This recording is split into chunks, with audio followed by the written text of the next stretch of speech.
Saudações a todos, nossos votos de muita paz. Sejam todos muito bem-vindos a mais um sábado, em que buscamos estudar as parábolas, os ensinos de Jesus, para melhor compreendermos os seus ensinamentos.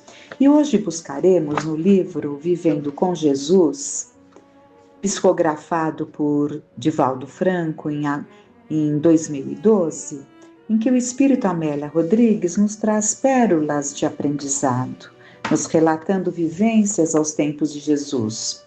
E no capítulo 1, ela chama de Luz Mirífica em Noite Escura. Júlio César havia expandido o Império Romano praticamente por todo o mundo conhecido após a conquista do Egito.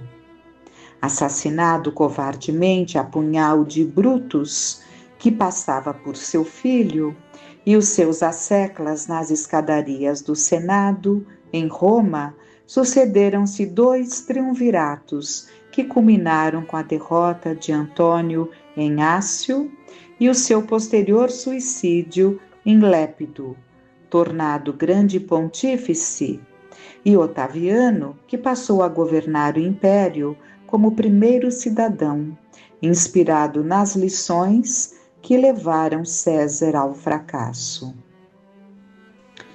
Caio Júlio César Otaviano nasceu em Roma em 63 a.C. AC. Era filho de um agiota de Viletre e, quando contava 19 anos, morreu César, seu tio-avô e pai adotivo. Embora sua aparência de fragilidade, era portador de temperamento forte e valoroso, de grande ambição política, havendo participado do 2º triunvirato em companhia de Antônio e Lépido, que venceram os adversários em sucessivas batalhas que se encerraram em Filipos. Alcançou o poder máximo, embora sua conduta moral nem sempre fosse digna, caracterizando-se pelos sucessivos casamentos e adultérios, não obstante se empenhasse por manter a dignidade em todo o império de maneira serena, inclusive em relação à família, na intimidade palaciana. Conseguiu a pacificação em todo o território que governava na Espanha, nos Alpes, e anexou a Galícia e a Judéia. Propondo as bases do governo imperial, criou organizações administrativas, reergueu as finanças e propiciou um período de paz como anteriormente raras vezes acontecera. Recebendo a cooperação de mecenas, foi protetor das artes e da cultura. Havendo estimulado escritores e poetas como Virgílio, Horácio, Tito Livio, Ovídio e mais tarde, porque não tivesse filhos, adotou Tibério, filho de Lívia, sua segunda mulher, que posteriormente se tornaria também imperador de Roma.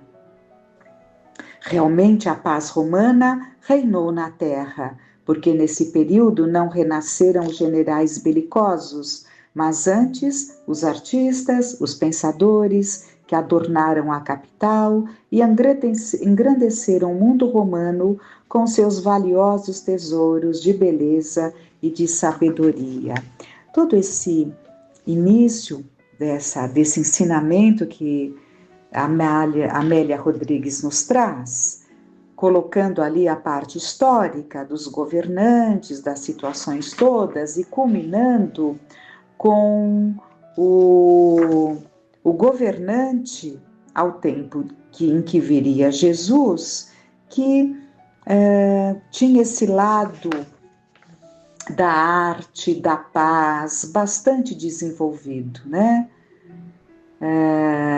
Ele conseguiu a pacificação, foi dito, né, que embora ele não tenha ali uma conduta moral que sempre tenha sido digna, em função de vários casamentos, adultérios, né, mas ele procurava manter ali uma dignidade de maneira serena, né, dentro da intimidade palaciana. Então, isso fez com que ele conseguisse uma pacificação em todo o território que governava, na Espanha, nos Alpes, na Galícia, na Judéia, né?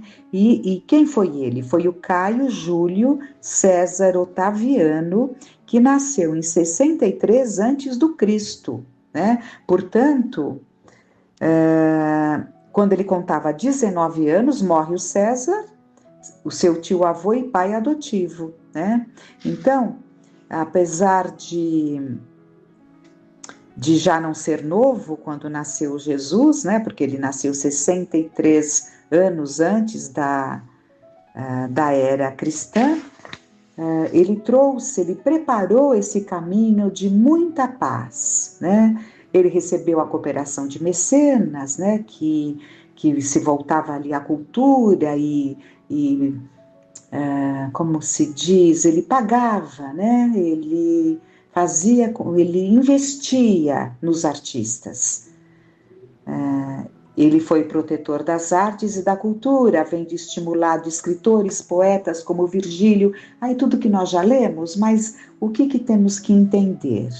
Que foi um período de paz, em que houve uma renovação cultural, artística, né? Não houve guerras nesse período, no Império Romano.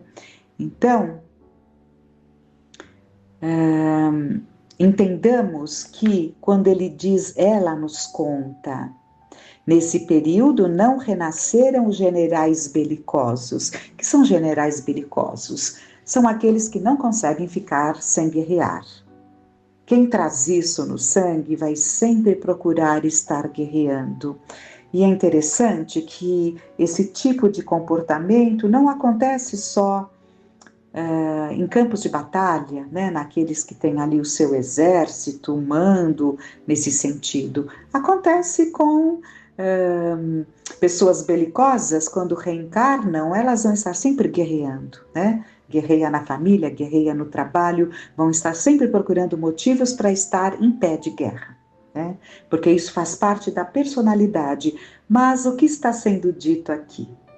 Nestes tempos, a paz romana reinou na terra, porque nesse período não renasceram generais belicosos, mas antes os artistas, os pensadores que adornavam a capital e engrandeceram o mundo romano com seus valiosos tesouros de beleza e de sabedoria. Por isso, nós temos que entender, olhando a história, nós vamos entender que quando for da vontade de Deus e de Jesus, não estarem mais na terra aquelas criaturas mais cruéis, elas não estarão. Porque retornarão à pátria espiritual e outros tantos não retornarão. Retornarão sim espíritos preparados. E para isso, e com isso, aliás, haverá um período muito, muito especial, que é o que há de adentrar, né? Na medida em que está havendo essa separação do joio do trigo, mas quando for determinado, assim será, como foi toda essa preparação para a vinda de Jesus. Toda essa preparação. Então, não estamos esquecidos, está tudo dentro da programação de Deus. É permitido, todos esses abusos, está sendo permitido para que o horror, a injustiça mexa com cada um de nós de tal forma que nós vamos clamar e desejar ser justo. Porque até agora nós clamamos por justiça, para que a justiça alcance o outro, não a nós. Mas caminhamos para clamarmos por justiça em relação a nós, querendo, ou seja, desejando ser justo. Quando morreu em Nola, no ano 14 depois do Cristo, foi divinizado pelo Senado, que lhe concedeu o título de Augusto, associando o seu culto ao de Roma, celebrado em toda parte. Um pouco antes, em uma província do majestoso Império Romano, nasceu em Ascalon, no ano 70 AC, Herodes I, que se tornou rei dos judeus e que passou à posteridade como o Grande. Então não nos esqueçamos que há dois Herodes, o primeiro e o seu filho, que é o segundo. Então Herodes I nasceu nos anos 70 a.C. e se tornou o Grande, conhecido como o Grande. Anterior governador da Galileia, foi alçado ao poder pelos romanos que o ajudaram a conquistar a capital de Israel, vencendo os Asmoneus, aos quais sucedeu no trono. Originário da Udimeia, não sendo judeu, foi sempre detestado por esses, que o vigiavam com ódio e ressentimento. Para autenticar o seu domínio, casou-se com Mariane, de origem asmoneia, com quem teve filhos. Astuto e perverso, até o ponto de ser tido como desumano após consolidar a posição e reinar arbitrariamente, mandou matar a mulher sob suspeitas infundadas de infidelidade, logo depois mandando fazer o mesmo com Hircano II e os descendentes dos Asmoneus, com medo que eles retomassem o trono. Dominado pela mesma ideia obsidente, mandou trucidar os próprios filhos que tivera com Mariane, a fim de que eles, na idade adulta, não desejassem vingar a morte da genitora ou reivindicar a posse do trono que fora usurpado. Tentando agradar aos judeus, reconstruiu o templo de Salomão, embelezando-o com cedros de Líbano e uma parreira de ouro, que mandou embutir no mármore de uma das paredes da entrada do santuário colossal, naquele tempo mais suntuoso do mundo e orgulho da raça israelita. Então, quem mandou construir o templo pela primeira vez, né? Porque ele teve reformas, o templo de Salomão ali, logo de início, antes de Jesus, porque quando Jesus nasceu o templo estava lá, né? Que foi com esse Herodes I, né? Ele construiu o templo de Salomão. Restaurou a Samaria e outras cidades, construiu o Heródion, o monumental palácio incrustado numa montanha, onde esperava homiziar-se, pondo-se a salvo em momento de perigo, sobrevivendo a qualquer situação aziaga. Embora respeitasse os costumes judeus, era acusado de helenizar o país. Helenizar, então vem da Grécia, né? Então ele era acusado de trazer ali a cultura grega, né? E cultuar os deuses romanos. São duas coisas, né? Que foi justamente o que aconteceu com o Império Romano. O Império Romano abraçou a cultura grega. O Império Romano, na verdade, dizendo ali os que governaram, né, foram muito inteligentes, porque eles eram a força, eles eram a tradição familiar, as leis, né, a firmeza na adoração aos deuses, né, ao modo deles ali, ao modo politeísta, mas com muita firmeza, com muito devotamento, e assimilar a cultura grega, né? Assimilaram, então, não recusaram, não, assimilaram. Então, o Império Romano, embora todas as atrocidades, ele levou o crescimento. É sempre assim, né? É sempre assim. Por isso que o progresso vai se dando, porque tudo vai sendo aproveitado para o progresso e burilamento de todos os povos.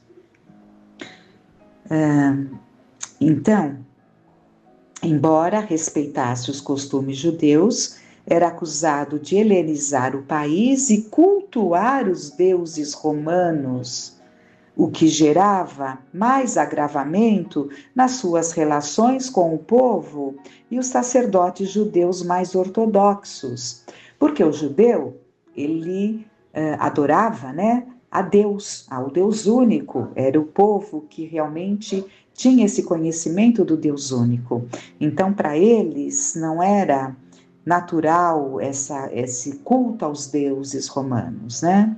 Mas esse Herodes foi introduzindo tudo isso. Não bastasse tanta perversidade, aliás, a sua crueldade aumentou com a velhice e a decadência orgânica quando se comprazia com o assassinato de vítimas queimadas vivas diante dele em absoluta indiferença.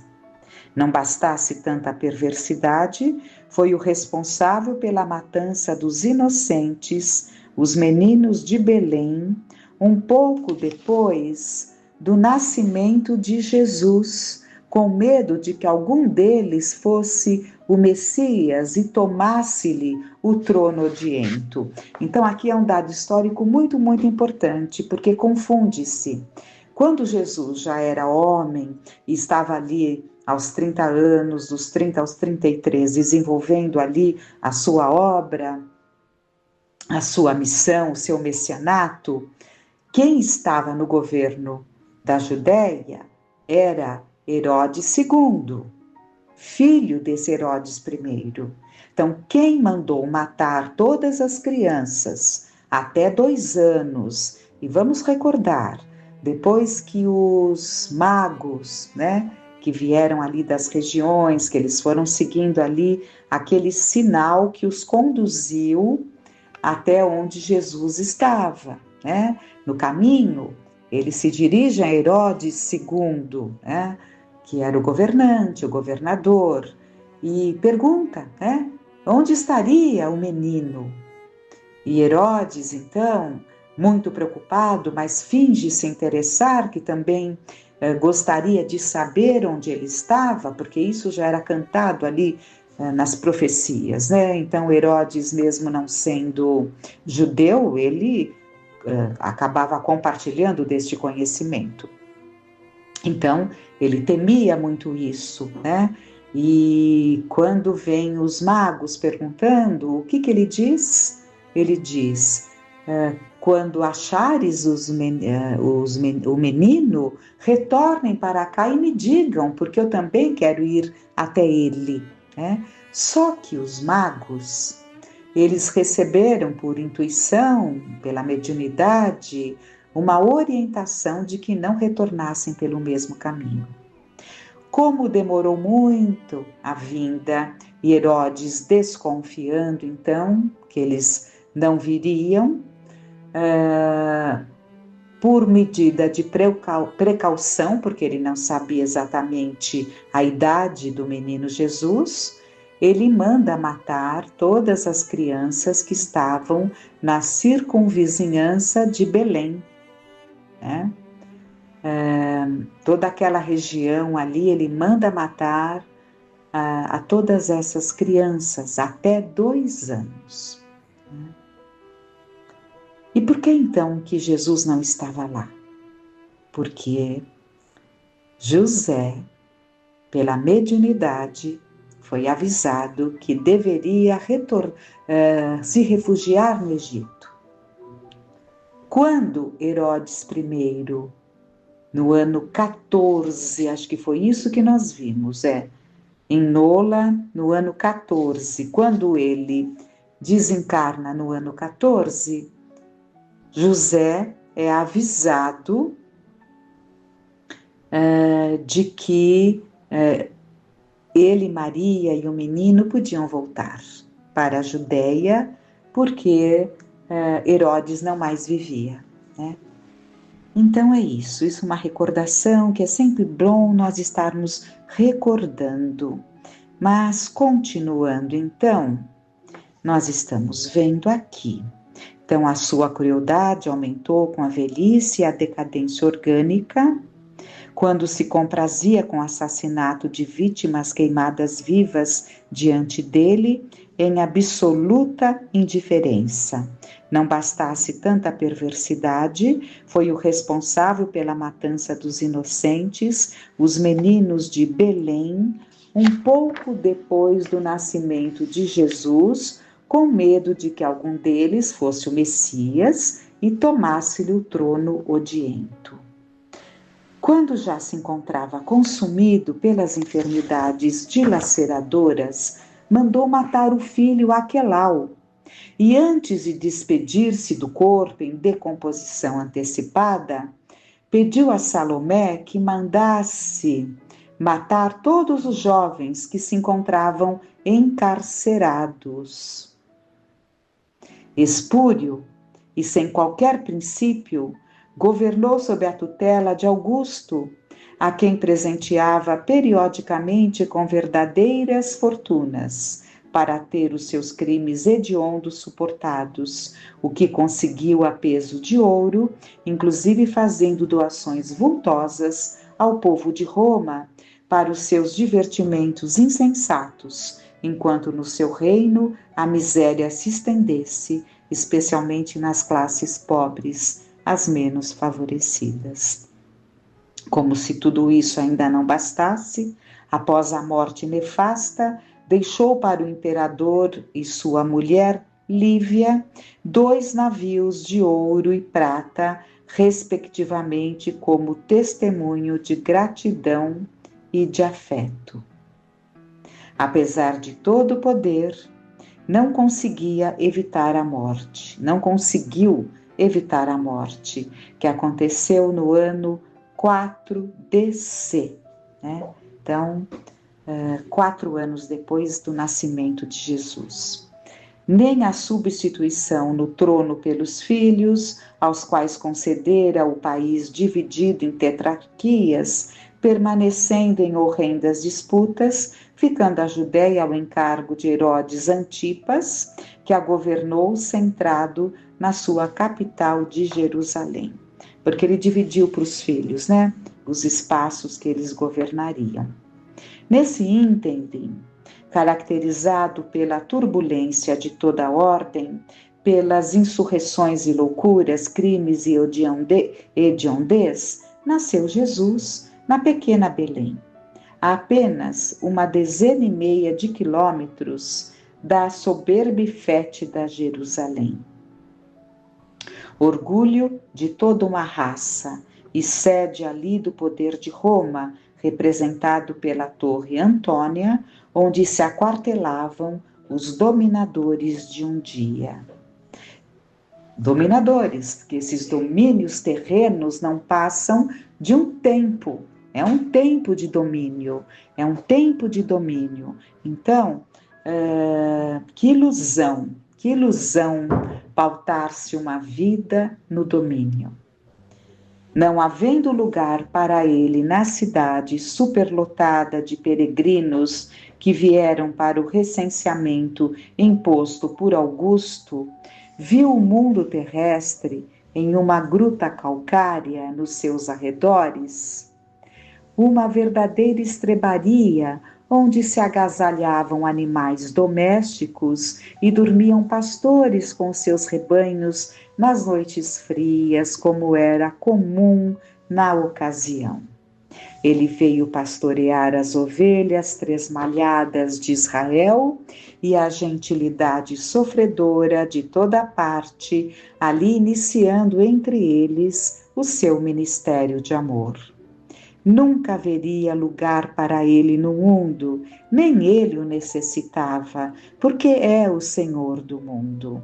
Ele sempre estaria nas estradas, cantando na natureza a sublime sinfonia de amor e da sabedoria. Sinfonia do amor e da sabedoria.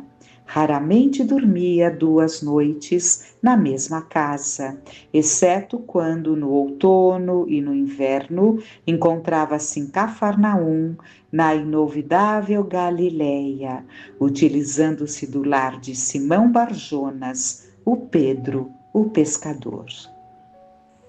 Jesus é a luz mirífica a alumiar a densa noite da história, abrindo clarão especial nas brenhas da humanidade em favor do seu futuro.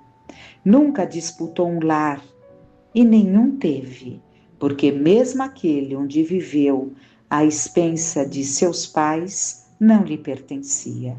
Viveu errante como os ventos brandos do amanhecer, espalhando o perfume da sua mensagem, e encerrou a existência despedindo-se dos discípulos e dos afetos numa cruz vergonhosa, cujas traves duras e feridoras transformou em 2 sublimes asas que o levaram de volta ao seu reino.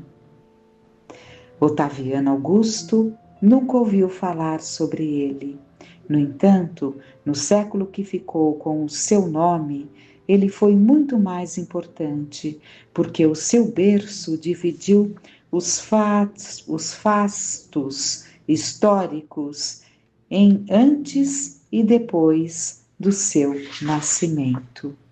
Otaviano, à semelhança de seu sátrapa Herodes, morreu vitimado por enfermidade adquirida nos campos de batalha da Bitínia, deixando legado de poder, fama e glória temporais. Jesus, superando os 2 sicários da sociedade do seu tempo, Otaviano em Roma e Herodes na Palestina, ofereceu-nos o sublime legado do amor e do perdão, especialmente em relação a eles, iniciando a era nova que um dia transformará toda a terra no seu reino em triunfo permanente. Luz mirífica, ele é nas trevas densas de todos os tempos. Assim finaliza Amélia Rodrigues, nos trazendo esse aprendizado tão profundo para conhecermos os fatos históricos daquele momento, a forma como muitas das coisas se deram em função de quem estava ali no poder, no governo. Grandes lições que nos levam a profundas reflexões. Que possamos agradecer a Deus nosso Pai, a Jesus nosso Mestre, e que fiquemos em paz.